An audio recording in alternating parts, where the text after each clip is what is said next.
Salam hörmətli izləyicilər, xoş gördük hər birinizi. Bugünkü dərsimizdə sizlər üçün Azərbaycanda meydana gəlmiş feodal dövlətlərdən Şirvanşahlar və Sacilər dövləti haqqında məlumat verəcəm. İlk öncə Şirvanşahlar haqqında danışmaq istəyirəm. Başlayaq.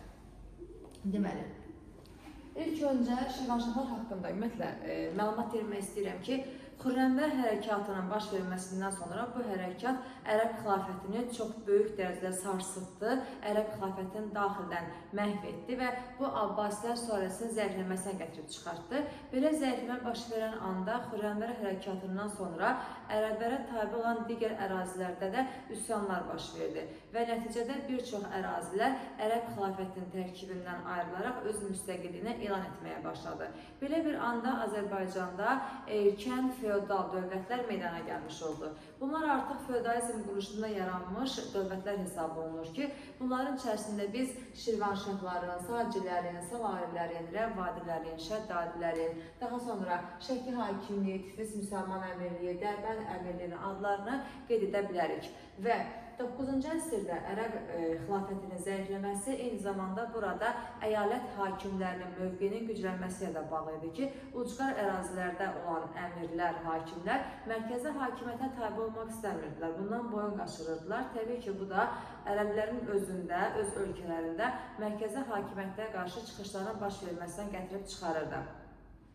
Azərbaycanda bu saydığım dövlətlərin bir qismi müstəqil dövlətə çevrilə bilmişdir, bəziləri isə yarım müstəqil feodal dövlət olaraq qalmışdır. Bunların içərisində ilk feodal dövlət Şirvanşahlar dövləti hesab olunur. Ümumiyyətlə Azərbaycan tarixində ilk feodal dövlətimiz Şirvanşahlardır, lakin ilk etnik feodal dövlət Sacilər dövləti olacaq. Nəyə görə ilk etnik deyirəm? Biz bilirik ki, Azərbaycan əhalisi, Azərbaycan xalqı etnik tərkibcə türkük, yəni türk xalqıyıq və belə bir türk mənşəli ilk feodal dövlətin yaranması Sacilərin adı ilə bağlıdır. Yox, əgər desəm ki, ilk feodal dövlət Şirvanşahlarla bağlıdır. Çünki niyə etnik demirəm Şirvanşahlarda? Çünki Şirvanşahlar türk mənşəli deyildi. Şirvanşahlar ərəb mənşəli bir dövlət idi. Sadəcə olaraq onların bu sülaləsinin nümayəndəsi Azərbaycanda dövlət yaratmağı bacarmışdır. Hələ burada dövlət yaranmamışdan öncə belə bir məlumat vermək istəyirəm ki, Şirvanşahlar dövlətində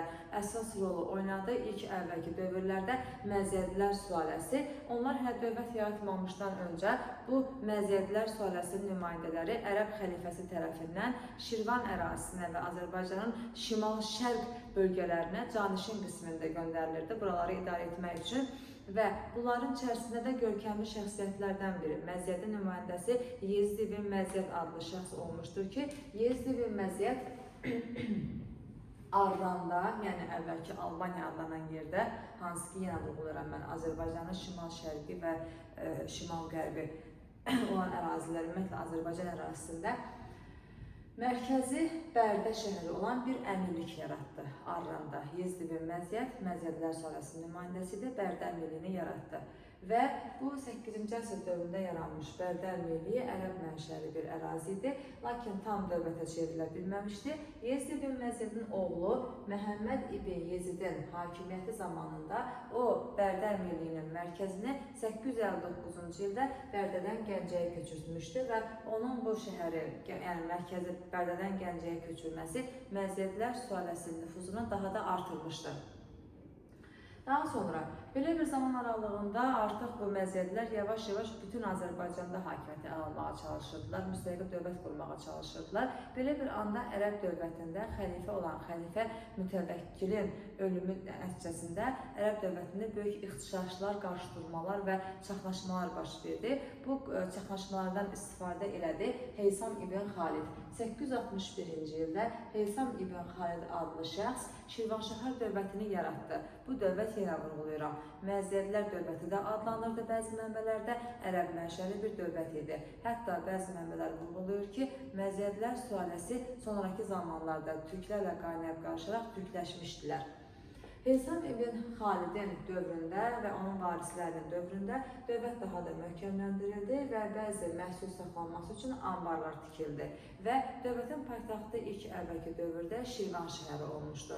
Lakin daha sonra Şirvanşah Əbu Tahirin hakimiyyəti zamanında dövlətin həm sərhədləri genişləndirilmiş, həm də paytaxtı 918-ci ildə Şirvandan Şamaxıya köçürtmüşdür. Belə ki, Əbu Tahirin dövründə Şirvanşahlar dövlətinin sərhəddi şimalda Dərbənddən, cənubda Kür çayına qədər ki, böyük bir torpaqları Azərbaycanın şimal-şərqini əhatə edirdi. Əbu Tahir və onun oğlu, nəvələrinin dövründə dövlətin ərazisi yenidən bir qədər də genişləndirildi. Belə ki, 10-cu əsr və hətta 10-cu əsrin 80-ci illər dönəmində Qəbələ, Bərdə, Şaburan əraziləri, Şamaxı olsa tərkibində var idi, yəni Şamaxını vurğulaya bilərik. Dərbənd Əmirliyi, Şəki, Hakimliyi, Sanariyə, Tabasaran bölgələri Şirvanşahlar dövlətinə tabe edilmişdi. Şirvanşahlar dövlətinin yaranmasının əhəmiyyətini vurğuladıqda isə bəzən testlərdə sual düşür ki, Şirvanşahlar dövlətinin yaranması nə kimi əhəmiyyəti oldu? Belə bir əhəmiyyəti oldu ki, qədim dövlətçilik ənənələrimiz bərpa olundu. Çünki biz bilirik ki, biz 7-9-cu əsrlər dönəmində ərəb ağalığı altındaydıq, ərəb əsarəti zülmündəydik. Bundan öncə də Sasanilərin zülmü altında olmuşduq, ta 3-cü əsrdən 7-ci əsrə qədər və ümumilikdə, yəni Sasani və ərəb ağalığı dövrü 3-cü əsrdən 9-cu əsrə qədər 6 əsrlik bir dönəmi əhatə etmişdir ki, Azərbaycan öz qədim dövlətçilik ənənəsini Şirvanşahlar dövlətinin yaranması ilə bərpa edə bildi. Və eyni zamanda Şirvanşahlar dövlətinin yaranmasının ikinci əhəmiyyəti bu oldu ki, şimaldan yürüş edən Slavyan və Alan tayfalarının qarşısını almaq asanlaşdı. Demirəm, tamamilə qarşısını almaq oldu. Xeyr, sadəcə qarşısını almaq asanlaşdı. Bu da nəyə görə asanlaşır? Çünki Şirvanşahlar dövlətinin dövründə Dərbənd səddi möhkəmləndirildi. Dərbənd səddinin qala divarları yenidən təmir və bərpa işləri görüldü burada. Buna görə Dərbənd səddinin möhkəmləndirilməsi ilə ölkənin şimalından gələn yürüşlərin qarşısını almaq asanlaşdı. Və Şirvanşahlar dövlətinin dövründə Dərbənd, Bakı, Şamaxı, Şabran şəhərləri əsas iri sənətkarlıq və ticarət mərkəzlərinə çevrildilər. Ölkənin idarəetmə sisteminə gəldikdə Şirvanşahlar dövlətini şah titul daşıyan hökmdar idarə edirdi. Onun hakimiyyəti irsən keçirdi atadan oğula. Ölkədəki vilayətləri, yəni əraziləri idarə edənlər şahzadə titulunu daşıyırdılar və əsasən şahın sülalə üzvlərindən təyin olunurdular. İnzibati maliyyə işlərinə isə ölkənin iqtisadi vəziyyətinə, inzibati maliyyə işlərinə vəzir baxırdı. Vəzir şahdan sonra ikinci şəxs də hesab olunurdu və vəzir vəzifəsi də eyni zamanda irsən keçirdi atadan oğula. Eyni zamanda buranın idarə etməsində saraydakı bəzi işləri tənzimləyən xidmətçi, qapıçı rolunu oynayan şəxs hacib titulunu daşıyırdı. Şirvanşahlar dövlətində əsasən süvari qoşun növləri var idi və iki növ qoşun idi. Şahın xüsusi qvardiyası, yəni şahın xüsusi dəstəsi, bir də deyəcək ki, feodalların dəstəsi var idi. Feodalların dəstəsi müharibə zamanı yığılan ordunun şahın qoşunu ilə birlikdə müharibədə iştirak edirdilər və döyüşürdülər. Əsasən Şirvanşahların özlərinin hazırladığı silahlardan istifadə olunurdu, sənətkarların hazırladığı silahlardan istifadə olunurdu və deyəcək ki, burada 40.000 at saxlanılırdı döyüşə çıxarmaq üçün və müharibə zamanı şah özü və ya vəliəhdi davamçısı burada orduya komandanlıq edirdi. Söhbət gedir burada artıq 9-10-cu əsrlər dövrü Şirvanşahlar dövlətindən bu haqda məlumat verdim. İndi keçid almaq istəyirəm Dərbənd Əmirliyinə. Dərbənd Əmirliyi müstəqil dövlət olmamışdı, yalnız əmirlik formasında mövcud olmuşdu. Dərbənd şəhəri hələ ərəblərin ağalığı dövründən böyük önəm daşıyırdı. Belə ki, ölkənin şimaldan baş veriləcək hücumların qarşısının alınması üçün Dərbənd ərazisi möhkəmləndirilməli idi.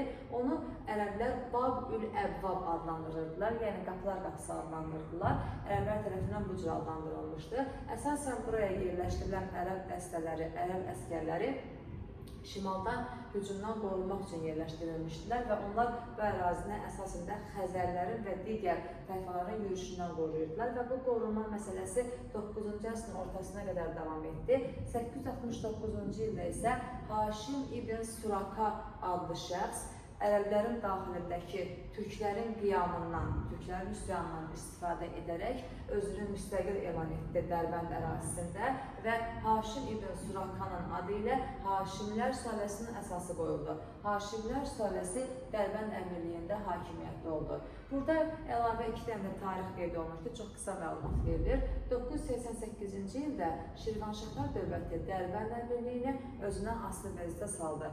Əgər biraz öncə diqqətlə fikir verdinizsə, yazmışdım ki, 10-cu əsrin 80-ci illər dönəmində tabe edilən biri Dərbənd əmirliyi idi və burada Şirvanşahlar təmin bərpa işləri həyata keçirdilər, ölkəyə baş veriləcək yürüşlərin qarşısına almaq üçün. Lakin bu yalnız bir asıllıq idi. Çünki Dərbənd əmirliyi öz daxili müstəqilliyini qoruyub saxlaya bilmişdi.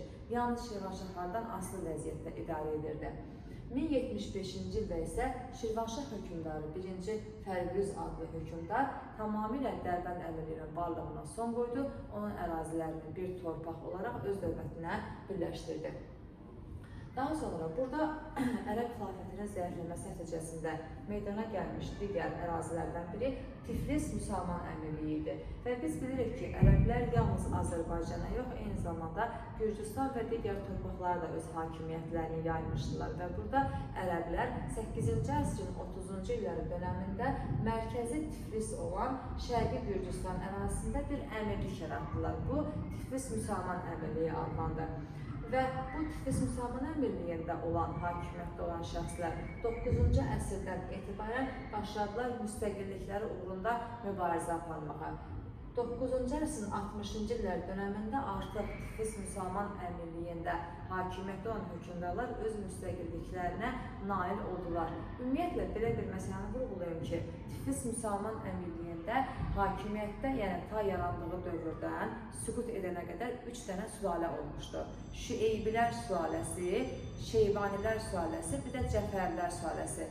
Şüeybilər, Şeybanilər və Cəfərlər. Və bunların içərisində ən son da Cəfərlər sülaləsinin dövründə Tiflis Müsəlman Əmirliyi öz müstəqilliyinə nail oldu. Məhz 9-cu əsrin 60-cı illəri dönəmində. Onlar da biz nədən bilə bilərik ki, müstəqil olduğunu, çünki Cəfərlər sülaləsi dövründə artıq bu sülalənin nümayəndələri öz adlarından pul kəsdirməyə başladı. Əgər bir dövlətdə, bir ölkədə hökmdar öz adından pul kəsdirirsə, bu artıq həmin dövlətin müstəqil olduğuna sübutudur. 1121-ci il Bidqor döyüşü baş verdi. Gürcülər, ermənilər, Bizans qoşunları və Səlibçi dəstələrinin birləşmiş qüvvələri 1121-ci ildə Səlcuqlarla döyüş aparan zaman qalib gəldilər, Səlcuqları məğlub etdilər. Çünki həmin dövrdə Tiflis Müsəlman Əmirliyi Səlcuq dövlətinin tərkibində idi və Səlcuqların bu döyüşdə məğlub olması nəticəsində 1122-ci ildə Tiflis Müsəlman Əmirliyi ləğv olundu, düşmən tərəfindən, Gürcülər yəni tərəfindən ələ keçirildi və burada Tiflis şəhəri artıq onlar öz mərkəzinə çevirdilər. Bu da Tiflis Müsəlman Əmirliyi haqqında olan məlumatımız idi. Son vurulacağım məqam isə Şəki hakimliyi ilə bağlıdır. Azərbaycanın şimal-qərbində yaranmış növbəti bir hakimlik, bir əmirlik isə Şəki hakimliyi idi. 9-cu əsrin 60-cı illər dönəmində artıq Şəki hakimliyi müstəqil oldu, amma kim tərəfindən yaradılması haqqında məlumat qeyd olunmur. Və bir məsələ vurgulanır ki, Şəki hakimliyi ərazisində Gürcülər və ermənilər çalışırdılar ki, əsasən burada xristianlığı yaysınlar, burada əhalini xristianlaşdırsınlar, erməniləşdirsinlər, qriqoryanlaşdırsınlar. Yəni burada güclü bir siyasət yürüdülürdü Gürcülər və ermənilər tərəfindən. Burada eyni zamanda biz bilirik ki, Şəkinin Kiş kəndində kilsə olduğu üçün də əsasən Gürcülər və ermənilər bunu iddia edərək, əsas gətirərək burada xristianlığı yaymağa çalışırdılar. Və buna görə də əgər testlərdə sizin qarşınıza sual çıxsa ki, İslam dünyası ilə xristianlıq dünyası arasında kəskin qarşıdurma bölgəsi, kəskin qarşıdurma meydanı haraydı? Şəki ərazisi, Şəki hakimliyi idi. Şəki hakimliyi haqqında da bu qədər, çünki çox qısa məlumat verilir. Bir dənə əlavə olaraq söyləyə bilərəm ki, yəni bir neçə mövzu sonra biz öyrənəcəyik ki, 1551-ci ildə Şəki hakimliyinin varlığına son qoyulur Səfəvilər dövləti tərəfindən, Səfəvi şahı Şah Bəyli Səhmasib tərəfindən. Ümumiyyətlə dərsimiz haqqında bu qədər. Növbəti videomuzda sizlər üçün Sacilər dövləti haqqında məlumat verəcəm. Oldu, sağ olun.